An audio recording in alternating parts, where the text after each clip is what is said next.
The phone call came at 3:17 a.m. on a Tuesday, dragging me from dreams of my late husband's garden into the harsh, fluorescent reality of my Phoenix apartment.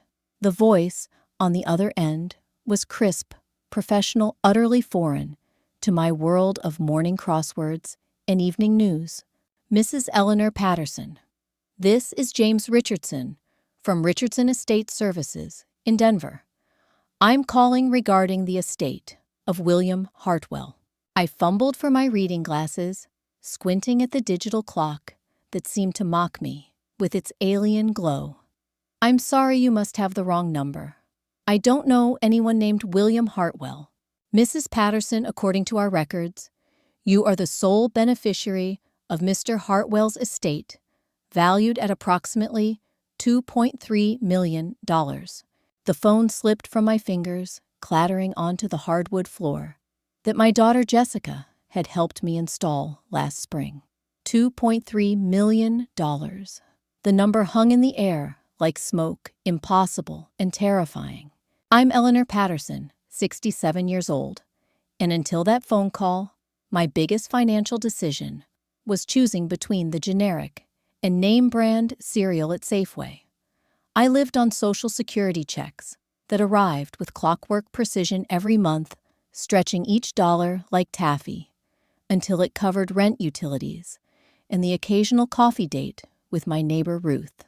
My daughter Jessica lived 43 minutes away in Scottsdale with her husband Brad and their twin boys, ages 8 and 10. She worked as a physical therapist, he sold medical equipment, and together they inhabited that comfortable middle-class existence I'd never quite managed to achieve. They visited every other Sunday, bringing casseroles I'd freeze into individual portions and updates about Little League games I wished I could attend more often. My son Marcus had moved to Seattle 15 years ago, chasing some tech startup dream that never quite materialized. We talked every few weeks, stilted conversations filled with the kind of careful politeness that grows between people who love each other but have run out of common ground. After Richard died 3 years ago, I'd moved from our house in Tucson to this one-bedroom apartment in a senior community. Not because I needed assistance, but because the house felt like a museum of memories, too painful to dust every week. Here in Phoenix, I had my routine, my independence, my small but manageable life. The estate lawyer's call shattered that peace like a rock through window glass. I retrieved the phone, my hands trembling as I pressed it back to my ear. Mr. Richardson, I think you've made a mistake. I'm a retired elementary school teacher living on Social Security. I don't know any wealthy relatives.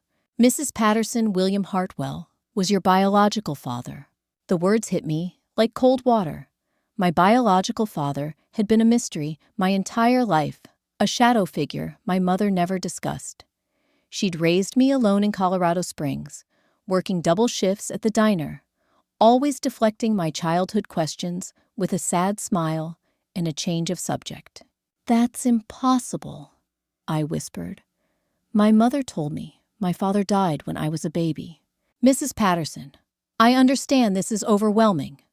Mr. Hartwell left detailed documentation explaining the circumstances. Perhaps we could meet in person. I realize this is a significant journey from Phoenix, but the estate requirements necessitate your presence in Millbrook, Colorado. Millbrook, a town I'd never heard of in a state where my mother had once lived, but never explained why we'd left. 3 days later, I was driving my ancient Honda Civic through the winding mountain roads of Colorado, following GPS directions to a town that seemed to exist in a different century. Millbrook, perched in a valley, like a photograph from the 1950s, complete with a main street lined by maple trees and storefronts that belonged in a Norman Rockwell painting. The address Mr. Richardson had given me led to a Victorian mansion that dominated an entire city block. Its wraparound porch and tower windows overlooking manicured gardens that could have graced a magazine cover. I parked on the street, feeling like an imposter in my discount store clothes and decade-old sedan. A woman answered my knock before I'd finished knocking. She was perhaps 60, with silver hair pulled into an elegant bun and wearing an apron that somehow managed to look sophisticated rather than domestic.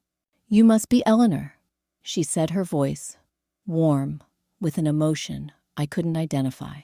"I'm Margaret Emma, but everyone calls me Emma.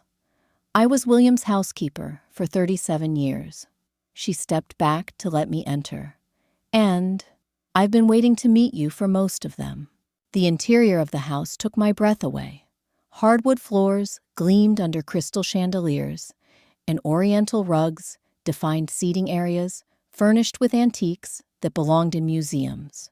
But what caught my attention weren't the expensive furnishings. It was the photographs, dozens of them covering every surface and wall space. Pictures of me at every age, from school portraits I remembered posing for to candid shots I had no memory of being taken. Me graduating from high school, from college, walking down the aisle at my wedding to Richard. Me holding baby Jessica, then baby Marcus. Me at parent-teacher conferences, at Marcus's high school graduation, at Richard's funeral. "He hired private investigators," Emma said quietly, watching me stare at this shrine to a life I thought no one else had been documenting. Not to interfere, never to interfere. Just to know, to see the woman his daughter became. I sank into a leather chair that probably cost more than my yearly rent. "I don't understand. If he cared so much, why didn't he ever contact me?" Emma disappeared into what I assumed was the kitchen, returning with tea service on a silver tray that reflected the afternoon light streaming through tall windows.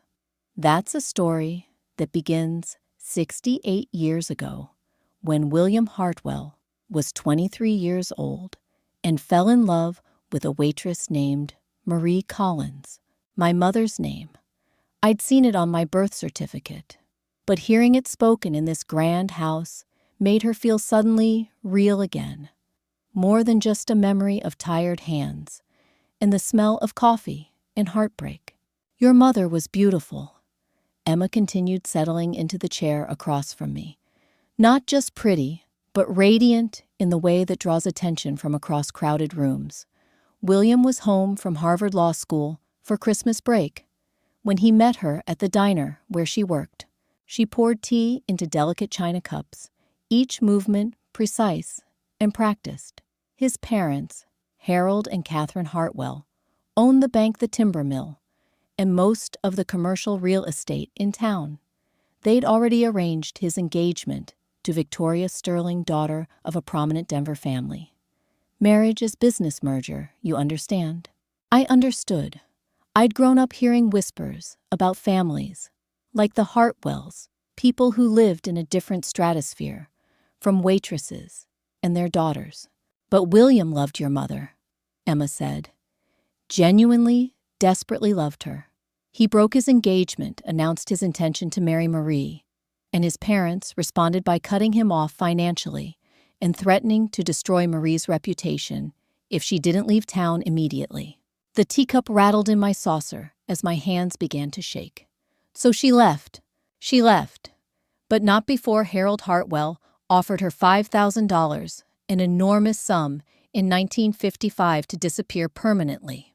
Your mother took the money, not out of greed, but because she was pregnant and had no other options. Pregnant. With me." I set down the teacup before I could drop it. William didn't know about the pregnancy until years later, when he hired investigators to find Marie. By then, you were 7 years old, and your mother had built a life in Colorado Springs. She'd told you your father was dead, because in her mind, he was. Harold Hartwell had made it clear that any contact between William and Marie would result in financial ruin for her and social destruction for him. Emma stood and walked to a mahogany desk near the windows, returning with a thick leather portfolio. William wanted to help support you, but Marie refused his money. She said she'd made her choice and would live with the consequences. She made William promise never to contact either of you directly. But he kept watching, I said, looking again at the photographs that chronicled my entire life. He kept watching every graduation, every milestone, every joy and sorrow. He knew when Richard was diagnosed with cancer. He knew about your struggles with the medical bills. He wanted to help, but he'd given Marie his word. I opened the portfolio Emma had handed me. Inside were bank statements showing regular deposits into accounts I'd never heard of totaling hundreds of thousands of dollars over the decades.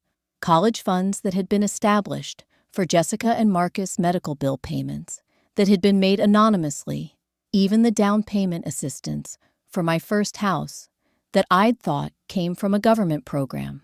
He helped anyway, I whispered. He helped anyway. Always careful, always anonymous, never breaking his promise to your mother, but never abandoning his daughter either. The afternoon sun was beginning to slant through the windows at a sharper angle, casting long shadows across the room full of furniture I was apparently now inheriting. The reality of the situation was finally beginning to penetrate the shock. Emma, I don't know how to process this. I came here thinking there'd been some mistake, and now you're telling me that I've had a father my entire life who loved me from a distance. Emma smiled, and there was genuine warmth in her expression. Eleanor, your father was a good man who made the best choices he could within impossible circumstances. He never married Victoria Sterling, by the way. Never married anyone. He said he'd already found the love of his life, and even though he couldn't have her, that didn't mean he should settle for someone else. We sat in comfortable silence for several minutes while I tried to absorb the magnitude of what I'd learned. A wealthy father I'd never known.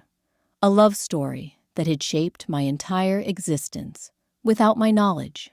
An inheritance that would change everything about how I lived. What happens now? I asked. Now you decide what you want to do with William's legacy. The house, the investments, the foundation he established for literacy programs in rural communities. He hoped you might consider staying in Millbrook, but he left explicit instructions that you should follow your heart, not his wishes.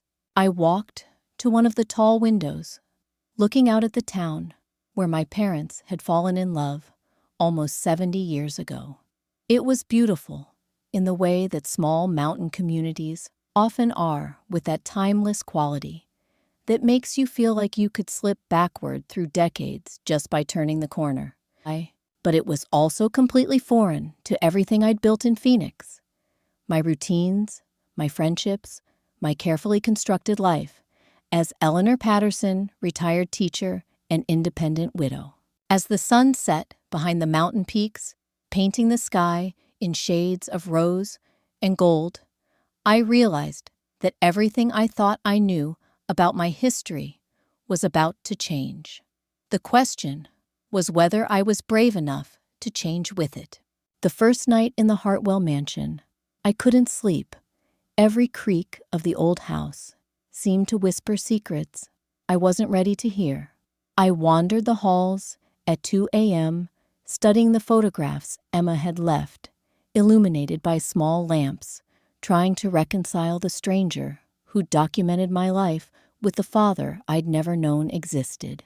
In the morning, Emma found me in the library, surrounded by photo albums and legal documents spread across a mahogany table that could have seated 12. Find anything interesting? She asked, setting down a breakfast tray beside a stack of bank statements. This. I held up a newspaper clipping from 1987. It's an article about a scholarship program for single mothers attending college.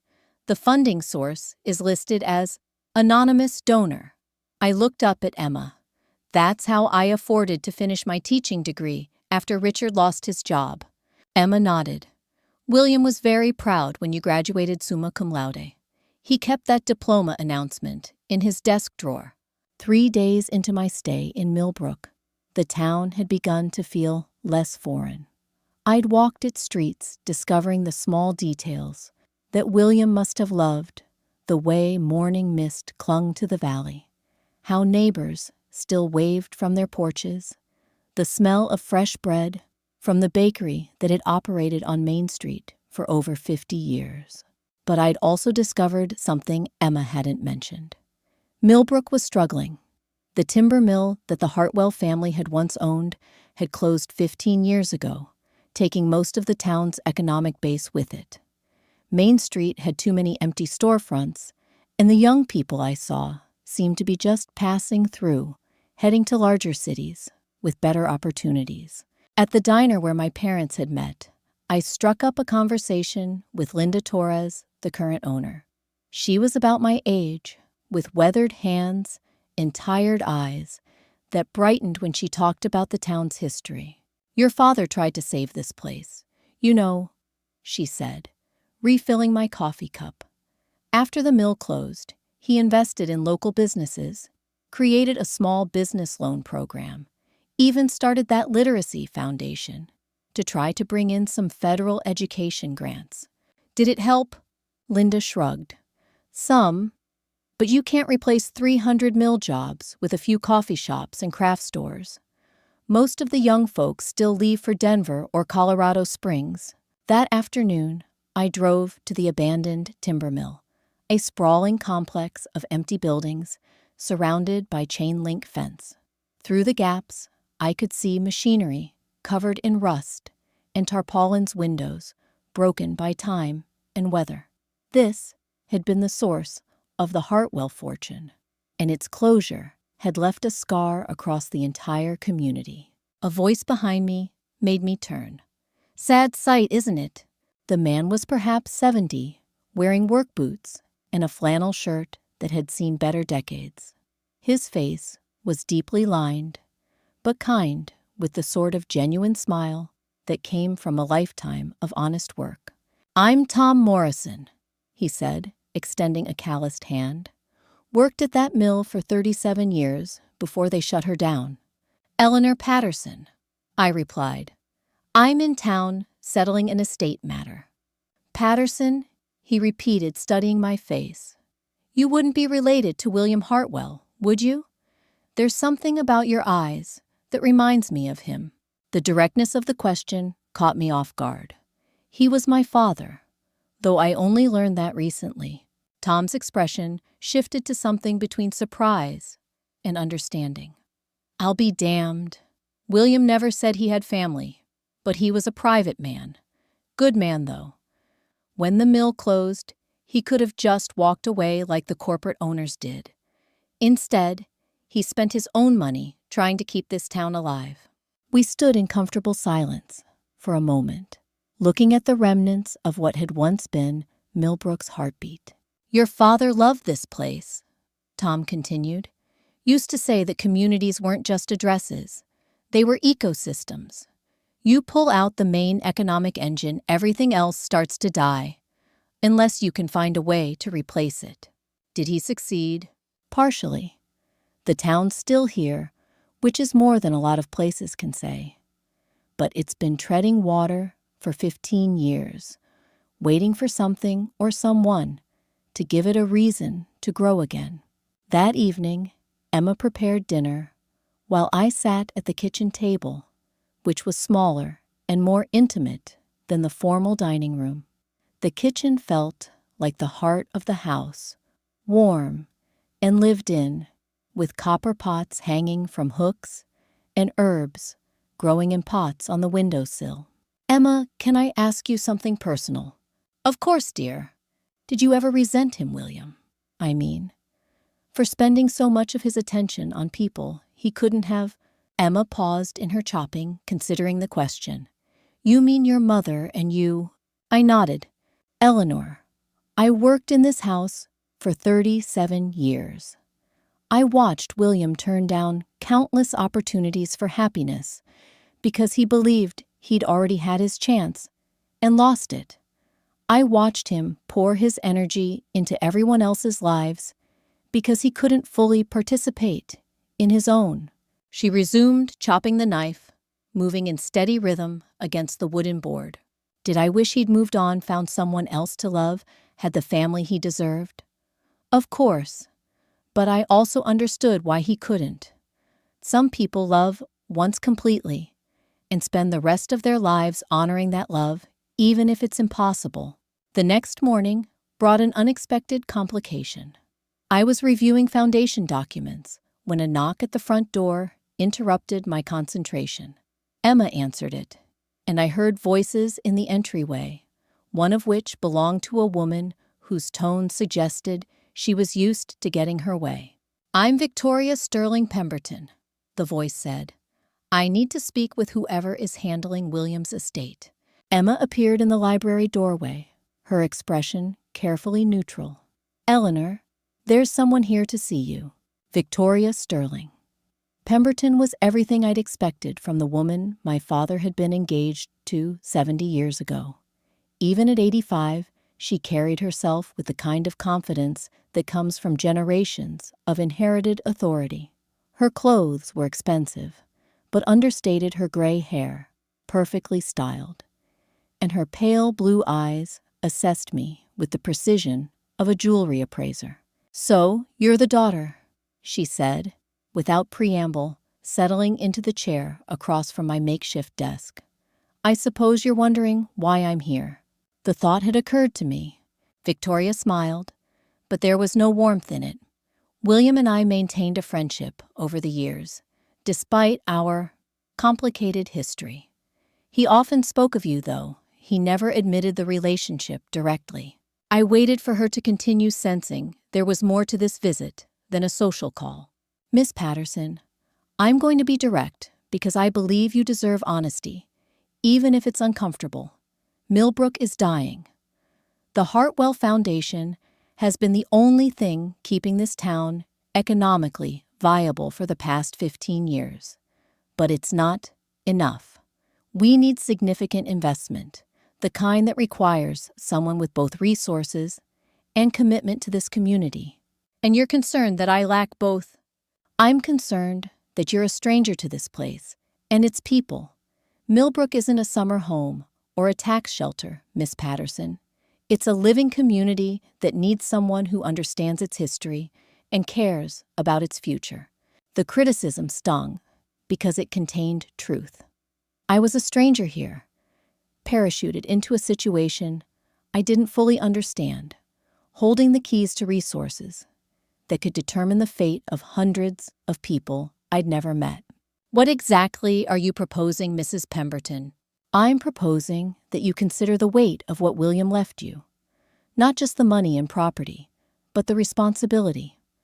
This town trusted your father because he proved his commitment over decades. You'll need to earn that trust." After Victoria left, I found myself walking the streets of Millbrook with new eyes.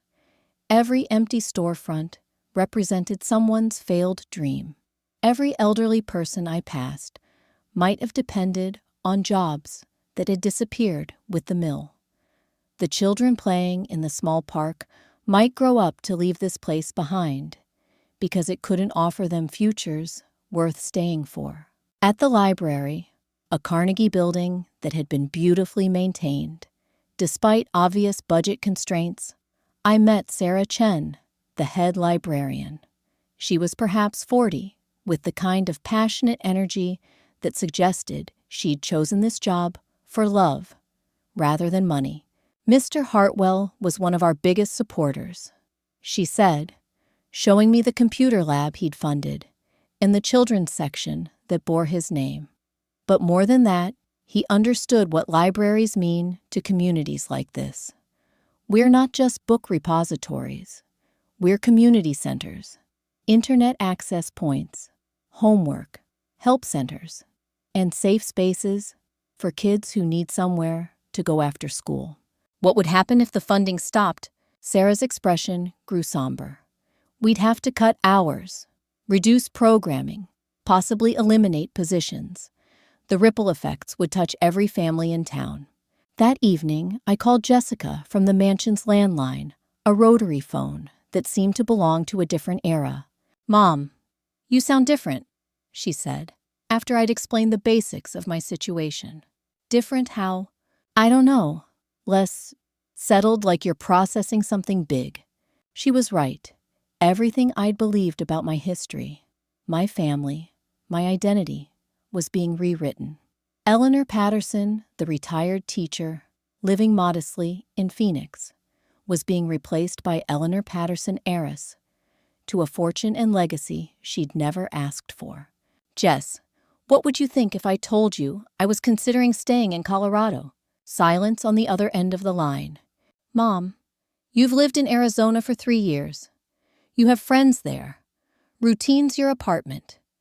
Are you sure you're thinking clearly about this?" Her concern was valid.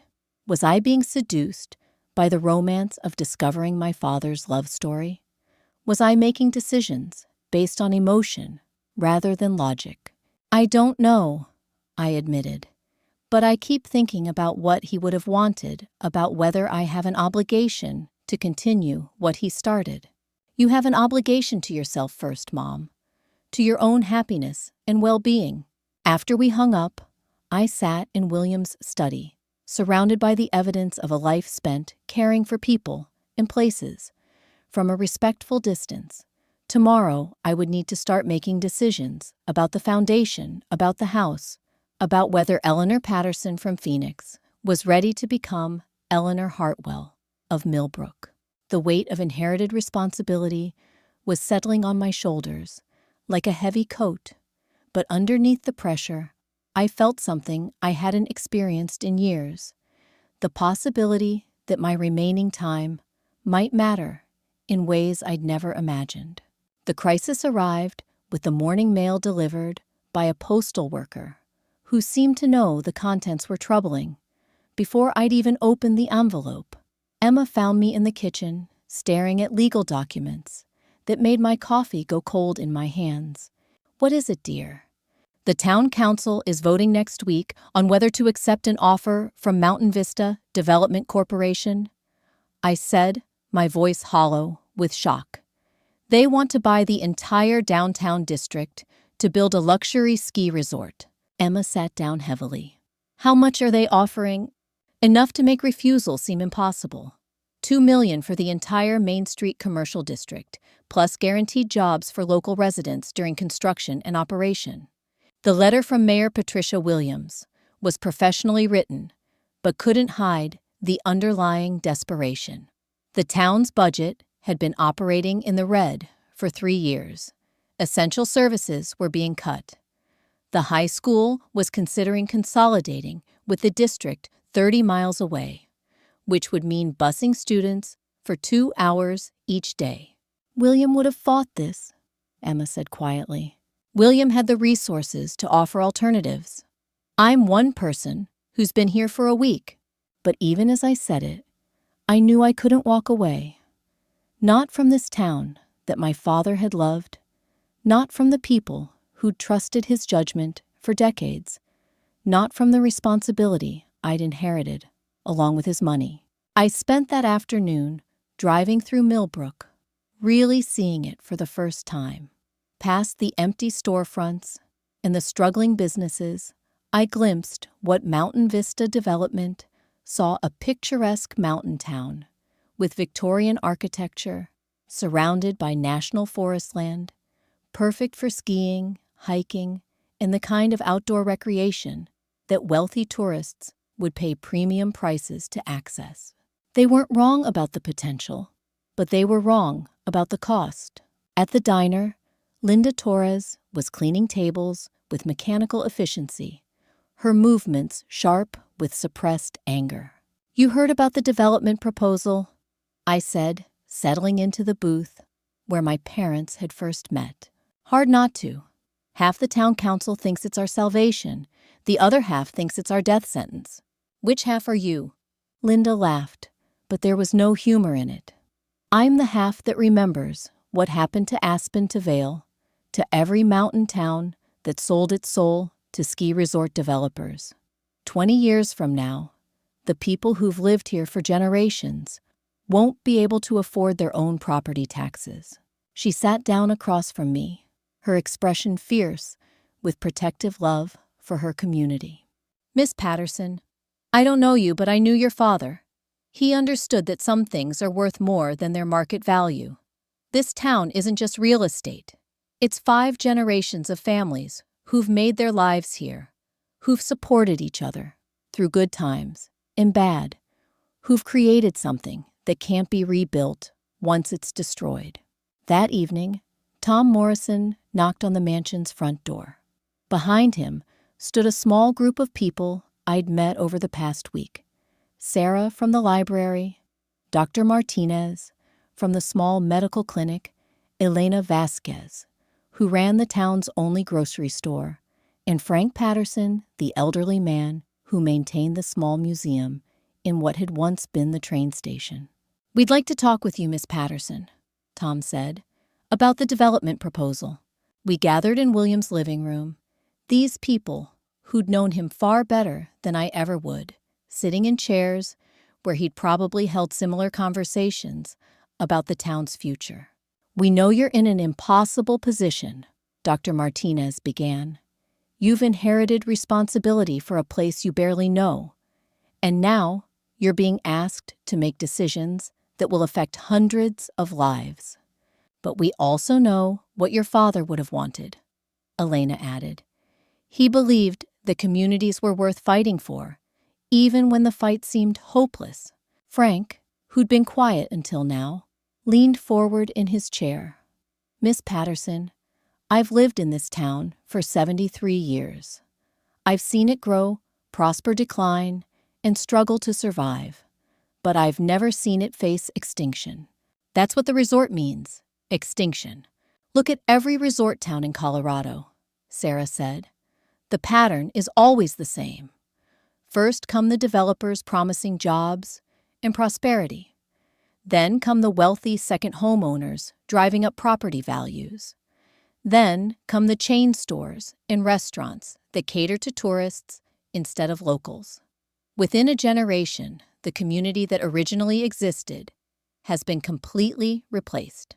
Tom nodded grimly. My grandson, he's 17, works part-time at the hardware store. If this resort gets built, he might find work there as a lift operator or hotel clerk. But he'll never be able to afford to buy a house here, to raise his own family here, to be part of the community that raised him. The room fell quiet, heavy, with the weight of decisions that would echo through generations. What exactly are you asking me to do? I said finally. We're asking you to consider an alternative, Dr. Martinez replied.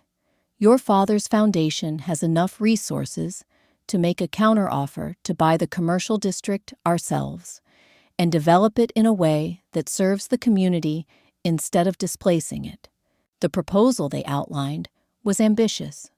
Renovate the historic buildings to attract small businesses, and artisans create a cooperative ownership structure that would keep property affordable for locals, develop ecotourism that would bring visitors without overwhelming the town's character. It would cost significantly more than what Mountain Vista is offering, Tom admitted, and there would be no guarantee of success. But it would be our success or failure, Elena said. Our community, our decision, our future. After they left, I sat alone in the house that had belonged to my father, looking at financial projections and development plans that would determine Millbrook's fate. The numbers were sobering. The alternative development plan would require nearly all of the liquid assets in William's estate. If it failed, I'd have gambled away not just my inheritance, but the security of everyone who depended on the foundation's ongoing support. My phone rang. Marcus calling from Seattle. Mom, Jessica told me about your situation. This inheritance thing sounds complicated. It is complicated. Are you thinking of staying in Colorado permanently? The question I'd been avoiding. I don't know. Maybe. Mom, you're 67 years old. This isn't the time to be making radical life changes or taking huge financial risks. You should be thinking about your retirement security, not trying to save some town you'd never heard of a month ago. His concern was logical, practical, rooted in love for my well-being. But it also revealed how little he understood about what I discovered in Millbrook. Marcus, what if I told you that I finally found something that felt like it mattered? Something bigger than just managing my own comfort for whatever years I have left. I'd say that's exactly the kind of thinking that gets people into trouble. Mom, you don't owe these strangers anything. Take the money, secure your future, maybe help Jessica and me with our kids' college funds. But don't gamble your life savings on some romantic notion about small-town community. After we hung up, I walked through the mansion one more time, stopping in front of the photographs that had documented my life from a loving distance. In every image, I saw the choices my father had made to love deeply, but quietly, to serve others, while denying himself to leave a legacy through careful stewardship rather than grand gestures. But I also saw something else, a man who'd spent his entire life watching other people live their dreams, while he managed his from afar. The next morning, I drove to the cemetery where William was buried. His grave was simple, marked by a granite stone that read, William James Hartwell, 1932-2023, beloved friend of Millbrook. No mention of wealth or achievements, just the quiet acknowledgement of someone who'd been valued by his community. I sat on a small bench nearby, talking to the man I'd never known, but whose love had shaped my entire life. I understand why you made the choices you did, I said, aloud, not caring if anyone heard. But I'm not you.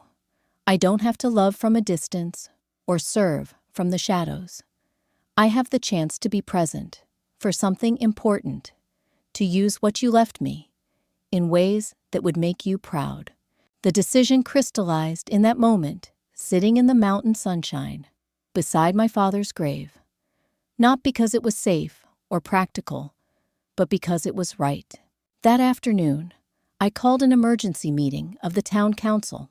The town council meeting was held in the basement of the community center, a space that smelled of coffee and decades of democratic disagreement.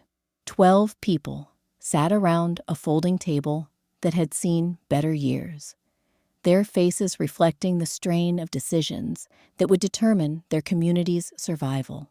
Mayor Patricia Williams called the meeting to order with the weary efficiency of someone who'd been managing impossible choices for too long. Miss Patterson has requested time to address the council regarding the Mountain Vista development proposal, she announced. The floor is yours. I stood, my hands trembling slightly, as I faced these people whose lives hung in the balance of what I was about to say. Members of the council, I'm here to present an alternative to the Mountain Vista proposal.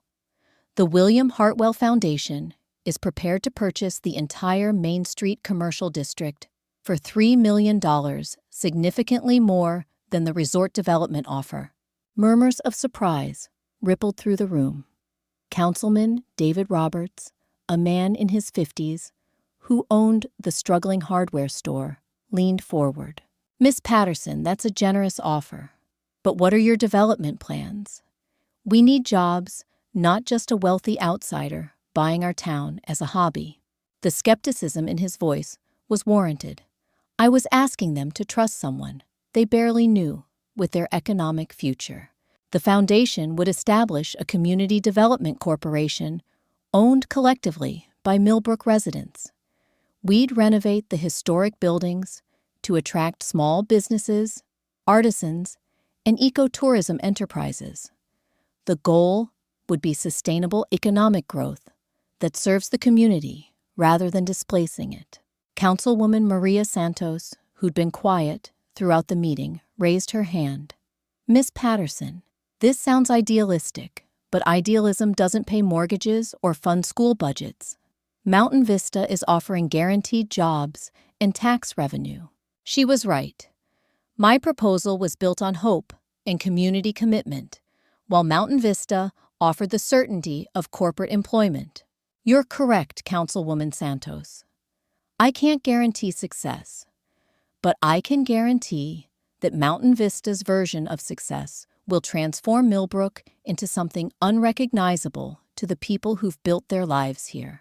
The debate that followed was intense, passionate, and painful to witness. Families who'd been neighbors for generations found themselves on opposite sides of a question that would determine their children's futures. Tom Morrison spoke in favor of the community development approach, but his own son argued for accepting the resort deal, saying he was tired of watching young people leave because there were no opportunities.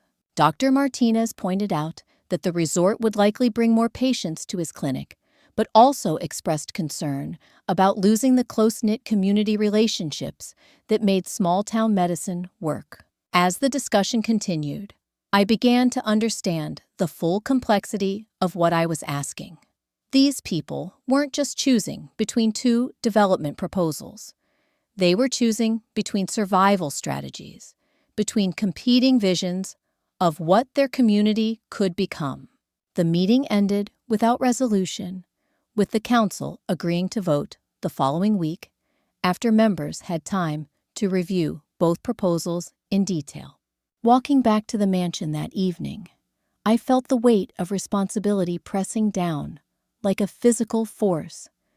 I'd committed to risking nearly everything my father had left me on a plan that might fail spectacularly, leaving Millbrook worse off than before, and myself with nothing to show for a lifetime of someone else's careful saving. Emma found me in the kitchen at midnight, staring at a cup of tea that had gone cold hours earlier.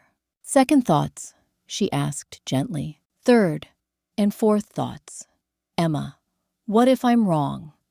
What if I'm being selfish, trying to create some meaningful legacy for myself at the expense of people who need practical solutions? Emma sat down beside me, her presence comforting in the way that only long friendships can be. Eleanor, your father struggled with the same doubts for 30 years. Every time he helped someone anonymously, every time he funded a project without recognition, he wondered if he was doing enough, if he was doing it right. But he had decades to figure it out. I'm making decisions that will affect hundreds of lives, and I've been here for 2 weeks. Time doesn't always equal wisdom, Emma said quietly. Sometimes the clearest decisions come from people who can see a situation with fresh eyes. The next morning brought devastating news. Elena Vasquez knocked on the door at dawn, her face streaked with tears. Miss Patterson, there's been an accident at the old mill site. Tom Morrison was there early, checking on something, and part of the roof collapsed. He's in the hospital in critical condition. At the hospital, I found Tom's family gathered in the waiting room. His wife, Ruth, his son, Michael, his teenage grandson, Danny, and several dozen community members who'd come to show support. The scene was heartbreaking and beautiful, simultaneously a testament to the kind of community bonds that Mountain Vista's development would inevitably strain. Dr. Martinez emerged from the emergency room, his expression grim. Tom's stable, but it was touch and go for a while. He has several broken ribs, a punctured lung, and a severe concussion. He'll recover, but it's going to be a long process. Ruth Morrison, a woman I'd met briefly at the library, approached me with red-rimmed eyes. Miss Patterson, Tom was at the mill because he's been doing research on your development proposal. He wanted to assess which buildings could be safely renovated and which ones would need to be demolished. The guilt hit me like a physical blow. Tom's accident had happened because he was trying to help make my alternative plan succeed. Mrs. Morrison, I'm so sorry. If you hadn't presented this proposal, we'd all be resigned to watching our town disappear, she interrupted. Tom believes in what you're trying to do. He believes in it enough to risk himself for it. Over the next 3 days, while Tom recovered, something remarkable happened.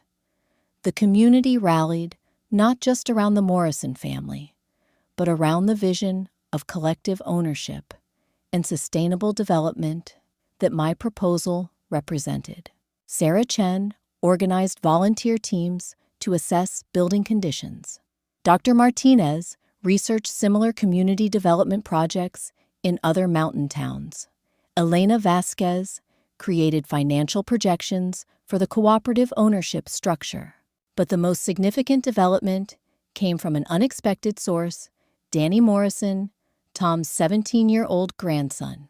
He appeared at the mansion on Thursday evening, still wearing his work clothes from the hardware store.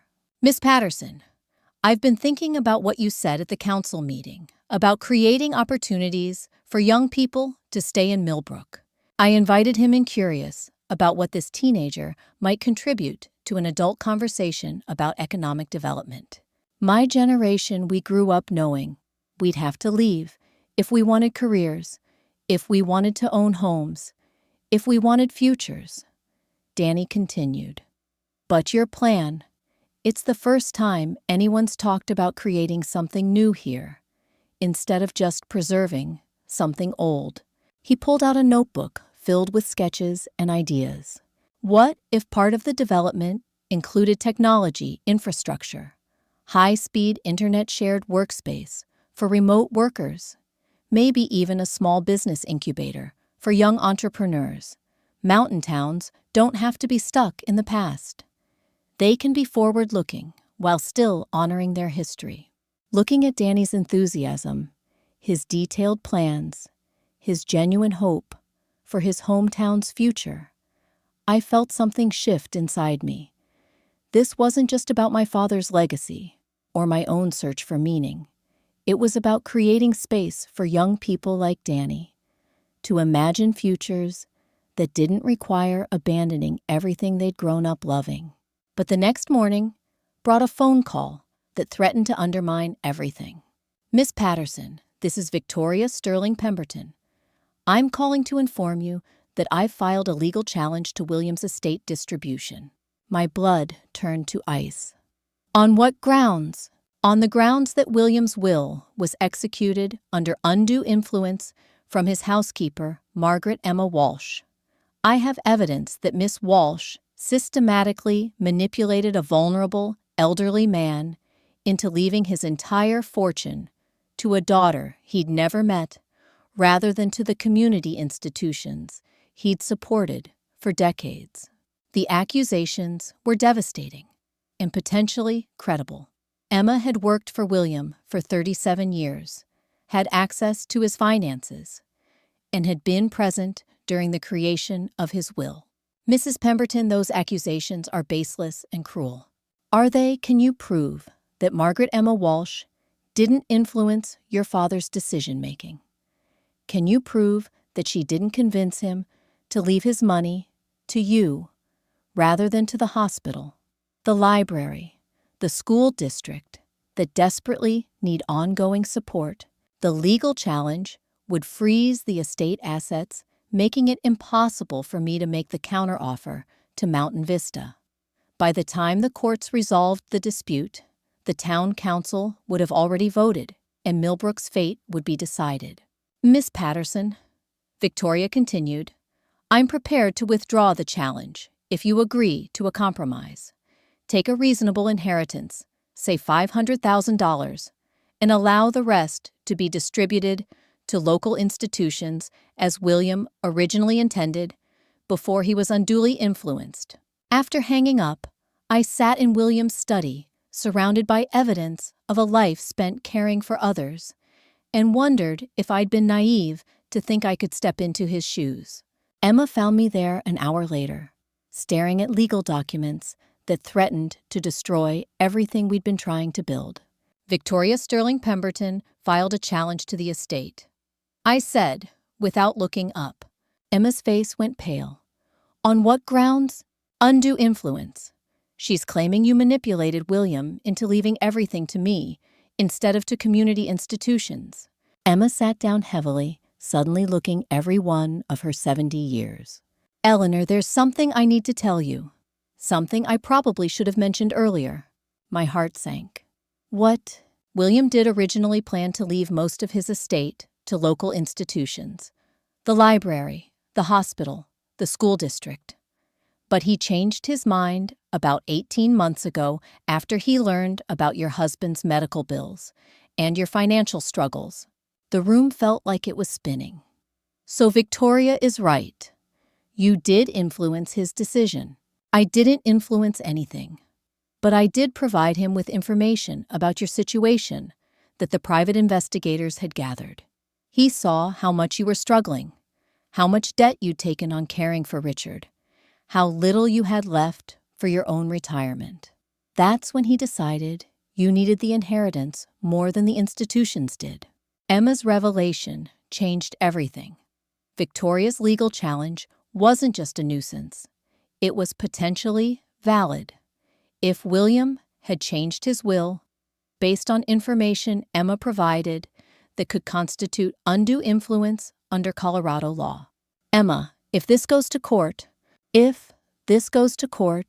I could be charged with elder abuse and fraud. And you could lose everything, including the chance to save Millbrook. As the implications sank in, I realized that my father's final gift might also be his final curse. The inheritance that was supposed to secure my future and honor his legacy could end up destroying both. The next morning was the day of the town council vote, and I had no idea what I was going to tell them. The morning of the vote dawned gray and cold, with storm clouds gathering over the mountain peaks like an ominous backdrop to Millbrook's moment of decision. I stood at the window of my father's house, watching early commuters hurry down Main Street, many of them heading to jobs they might lose, regardless of which development proposal won. Emma had left before sunrise, unable to face the possibility that her decades of loyal service to my father might be twisted into criminal manipulation. She'd left a note on the kitchen table. Eleanor, whatever happens today, know that William loved you completely and would be proud of the woman you've become. At 9 a.m., Victoria Sterling Pemberton's lawyer called with a final ultimatum: accept the compromise offer or face years of litigation that would leave both me and the town with nothing. At 10 a.m., Mayor Williams called to inform me that Mountain Vista Development had sweetened their offer, increasing their bid to $2.5 million and promising to preserve 3 historic buildings as part of their resort complex. At 11 a.m., my children called on a conference line, begging me to take Victoria's compromise and return to Phoenix before I lost everything. By noon, I was sitting in my father's study, staring at his collection of leather-bound journals, trying to understand what he would have done in this impossible situation. That's when I found it tucked between the pages of his 1987 journal, a handwritten letter addressed to me. My dearest Eleanor, it began, if you are reading this, it means you have discovered not only my existence, but the weight of responsibility I've placed on your shoulders. I pray you will forgive an old man's presumption in asking you to care for something that has mattered deeply to me. The letter continued for 3 pages, explaining his vision for Millbrook's future, his concerns about development that would destroy the community's character, and his hope that someone who shared his blood might also share his commitment to placing community welfare above personal gain. But the final paragraph changed everything. Eleanor, I have prepared 2 versions of my will. The one you have received leaves everything to you, trusting in your judgment to use these resources wisely. The second, sealed and held by my lawyer, pending your decision, distributes my wealth among local institutions. You have the right to choose which version becomes final, but know that either choice made with love and careful consideration, will honor my memory. I called James Richardson, the estate lawyer, with shaking hands. Mr. Richardson, my father mentioned a second will. Yes, Miss Patterson. Mr. Hartwell left specific instructions that you be given this option after you'd had time to understand both your inheritance and the community's needs. Which version would you like to execute? For a moment, I couldn't speak. My father had given me not just wealth, but the choice of what to do with it. I could take the safer path, ensuring my own security, while letting the institutions that had served Millbrook for generations continue their work. Or I could risk everything on a vision of community ownership and sustainable development that might fail spectacularly. Mr. Richardson is there, a third option. Something between the two extremes. What did you have in mind? A hybrid approach.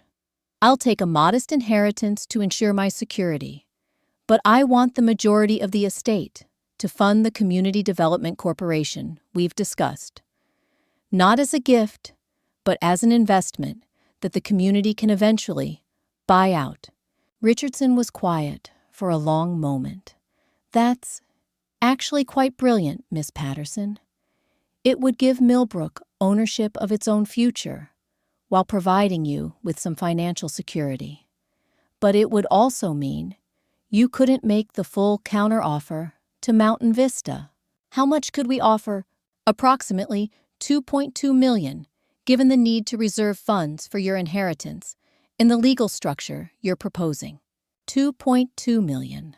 Less than Mountain Vista's sweetened offer, but possibly enough to compete if the community truly supported the alternative vision. I walked to the town council meeting that afternoon through streets that felt different than they had a month ago.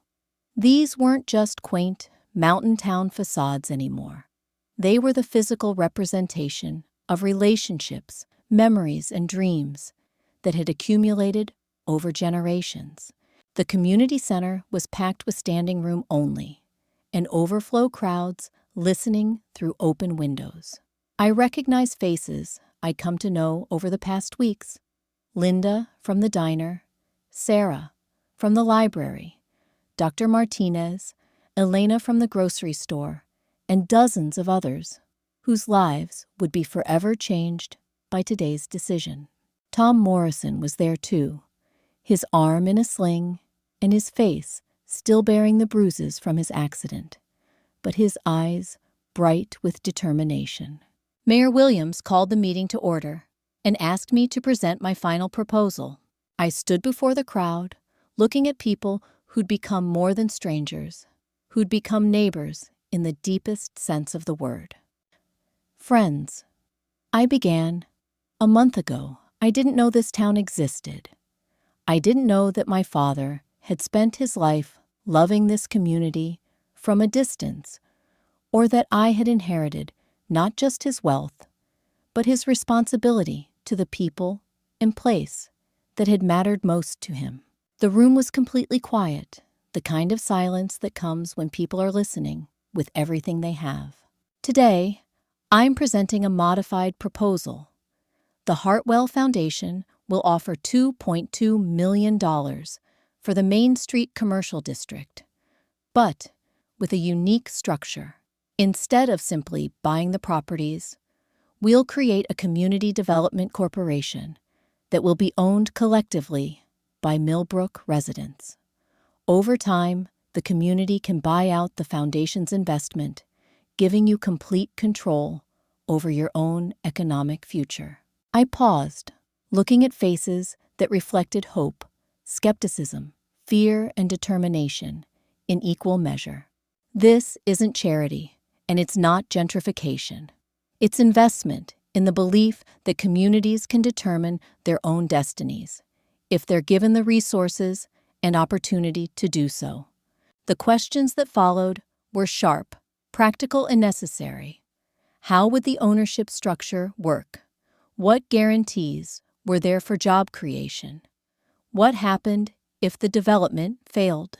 I answered as honestly as I could, acknowledging the risks, while explaining the safeguards we'd built into the proposal. But the most powerful moment came when Danny Morrison stood up. "I'm 17 years old," he said, his voice carrying clearly through the packed room. "In 8 months, I graduate from high school, and everyone expects me to leave Millbrook to find opportunities somewhere else. That's what my older brothers did, what my cousins did, what almost everyone my age has done for the past 15 years." He looked around the room at neighbors who'd watched him grow up. "But Miss Patterson's proposal gives me something I never thought I'd have the possibility of building a life here, of staying connected to the community that raised me while still pursuing my dreams. Maybe the resort would give me a job, but this gives me the chance to be part of creating something new, something that belongs to all of us." When the formal presentations ended, the council retired for deliberation. The wait stretched for 2 hours, during which the entire community seemed to hold its breath. Finally, Mayor Williams emerged with the results. By a vote of 7-5, the Millbrook Town Council accepts the Hartwell Foundation proposal for community-owned development of the Main Street Commercial District.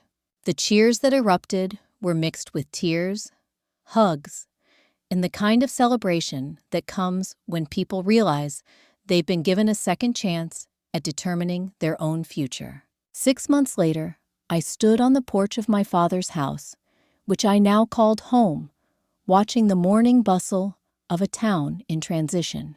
The first 3 buildings on Main Street had been renovated and now housed a cooperative coffee roastery, an artist's studio and gallery, and a technology center, where Danny Morrison was developing an app to help rural communities attract remote workers. Emma had returned after Victoria's legal challenge was dismissed, and together we'd turned part of the mansion into a bed and breakfast for visitors who came to experience Millbrook's unique model of community development. My children visited regularly, now Jessica bringing her boys to experience small-town life, Marcus contributing his tech expertise to the community development projects. They still thought I was slightly crazy, but they could see that I was happier than I'd been in years. The phone rang, interrupting my morning coffee. It was Linda Torres from the diner. "Eleanor, we've got 3 more inquiries from young families looking to move here. Word is getting out about what we're building." I smiled, thinking about my father's journals and his belief that communities were ecosystems that could thrive with the right kind of care and investment. "That's wonderful news, Linda. Are you ready for the growth? We're ready for the right kind of growth, the kind that strengthens what we already have instead of replacing it." That afternoon, I walked to the cemetery to visit my father's grave, carrying flowers from the garden Emma and I had planted together. "I hope you approve of what we're doing," I said aloud, arranging the flowers in the small vase beside his headstone. "It's not exactly what you envisioned, but I think it honors what you believed about the importance of community and the responsibility that comes with resources." The mountain breeze carried the sound of construction from Main Street, where the 4th building was being renovated into affordable housing for young families. It also carried the laughter of children playing in the park and the conversations of neighbors who'd found new reasons to hope for their community's future. A year after discovering I had a father I'd never known, I'd also discovered something I hadn't expected, that it's possible to create family out of shared commitment to something larger than ourselves. Millbrook had become not just the town I'd saved, but the community that had saved me from a retirement defined by safety rather than purpose. Looking at the mountain peaks that surrounded the valley, I thought about legacy and love, about the difference between watching life from a distance and choosing to participate fully in its messy, complicated, beautiful possibilities. My father had loved my mother and me from afar for 70 years, but I'd chosen to love this place and these people up close with all the risks and rewards that such love entails. It made all the difference. Would you like me to add any additional scenes or explore any particular aspect of the conclusion further?